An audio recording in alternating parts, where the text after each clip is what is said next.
Kulang daw ang mahakbang na ginagawa ng Bureau of Customs para sawatahin ng smuggling. Yan po ang pahayag ni Valenzuela Representative Magtanggol Gunigundo kaugnay ng pagdinig ng Kamara sa isyu ng nawawalang mga container van. May ulat on the spot si Jamie. Jamie? Sinabon ni Valenzuela Representative Magtanggol Gunigundo si Customs Commissioner Angelito Alvarez kaugnay sa nawawalang container vans na ikinalugi ng bilyones ng gobyerno sa duties and taxes.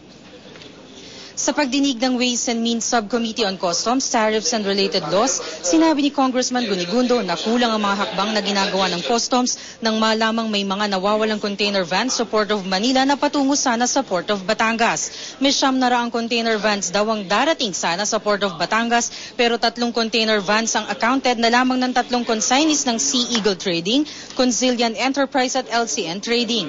May impormasyon din daw si Gunigundo na umabot na sa 2,000 ang nawawalang container. Nabanggit naman ni Representative Mitos Magsaysay ang nawawalang 1,400 container vans mula naman sa MICT Port to Manila Port. Dahil dito naghain ng motion si Cavite Representative Crispin Remulla na isabpi ng 3 consignees para dumalo sa mga susunod na pagdinig. Walang representatives ng consignees bagamat sila ay inaasahan sana ngayong araw bilang resource person. May mga representative naman ng Tracking Association sa hearing pero hindi pa tinatawag para humarap sa komite. Inaantabayan na naman ang mga tugon ni Customs Commissioner Alvarez. Pinangalanan rin ng chairman ng komite na si Rodolfo Fariñas ang umano'y nasa likod nito ay isang Boy Valenzuela at ibinebenta raw ito sa isang malaking supermarket.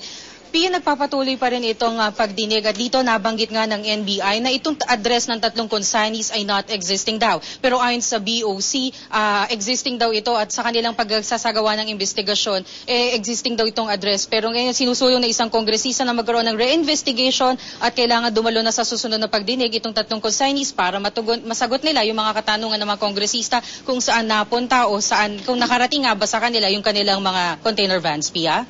Maraming salamat, Jamie Santos.